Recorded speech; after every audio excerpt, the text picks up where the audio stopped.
Hello, today we're looking at the mole in chemistry, and the first thing to remember is that a mole just refers to a chemical amount. So just as in everyday English, when we use the word dozen, we mean 12. If we use the word, for example, couple, that means 2. Same idea with the mole. A mole is a specific amount, and that amount actually is 6.02 times 10 to the power of 23. So that's a very, very big number, also known as the Avogadro constant. And it's something that you need to know and remember in terms of remembering that number.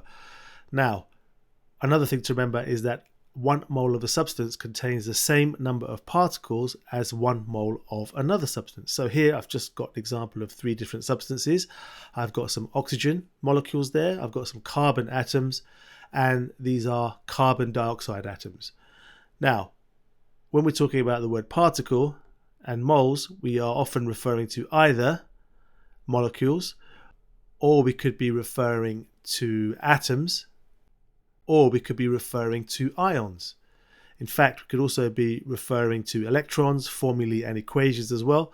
But in this example here, we've got oxygen molecules and carbon atoms and carbon dioxide molecules, and each of these has exactly 6.02 times 10 to the 23 particles. In the case of oxygen, it's molecules. For carbon, it's atoms, and again for carbon dioxide, it would be molecules. But the point is 1 mole of each one contains exactly the same amount of particles. The next thing to remember is very, very important, and that is that the mass of 1 mole of a substance in grams is numerically equal to its relative formula mass. So we can understand that by doing an example. By the way, relative formula mass is often written as m with a small r. But what does that exactly mean? Well, let's take the example of carbon dioxide. If we work out the relative formula mass, which we've done in our previous video, but let's just do a quick recap. The relative formula mass you would work out by looking at the atomic masses.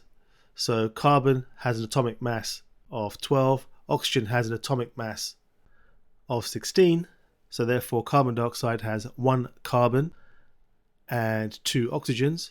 So all we need to do is add 12 plus 2 16s, 12 plus 16 plus 16, that gives us 44, the relative formula mass, but we know the mass of 1 mole in grams is the same as its relative formula mass. So the mass of 1 mole of carbon would be 44 grams. So we can just make a note of that.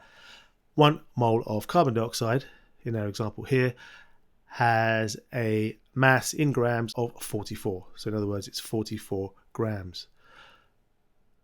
So there we go. That's how we work that out, based on the idea of the relative formula mass. Now let's have a go at a couple of examples then. Here we've got question number 2. I think I missed out question number 1 somewhere, but never mind. Question number 2 says, what is the mass of 2 moles of magnesium atoms? Remember, RAM there stands for relative atomic mass, sometimes written as a capital A with a small r. How would we work out the mass of 2 moles? Well, 1 mole we know is 12 grams.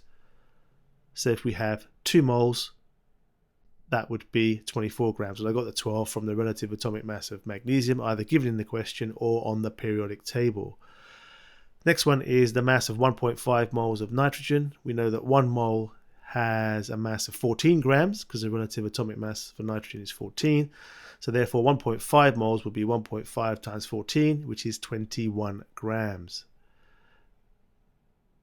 One point to remember here, which I forgot to mention, is that the symbol for mole is MOL.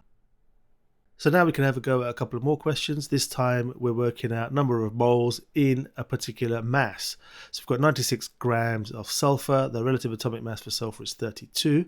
So to work this out, we know that 32 grams would be 1 mole. So 1 mole would contain 32 grams. So 96 is 3 moles because there's 3 32s in 96. So 96 grams of sulfur contains 3 moles. Now we have another question below, number 2. And again, we could use a similar method to work out the number of moles, but I think now is a very good time to introduce this equation here.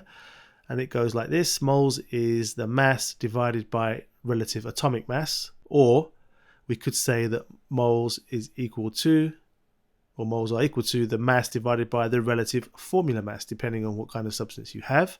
So AR stands for relative atomic mass, and MR on the right hand side there stands for relative formula mass.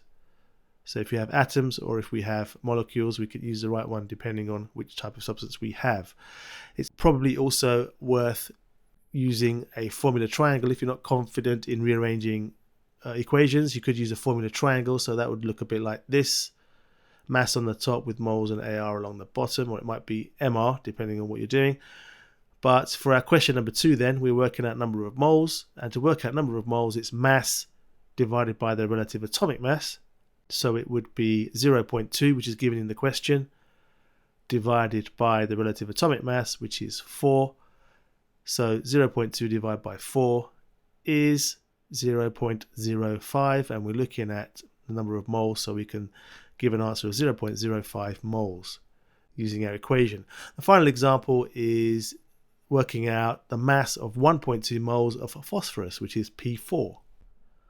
So we know that the relative atomic mass of phosphorus is 31. We're trying to work out mass in this example. So we want moles times relative atomic mass, or formula mass actually, because it's P4.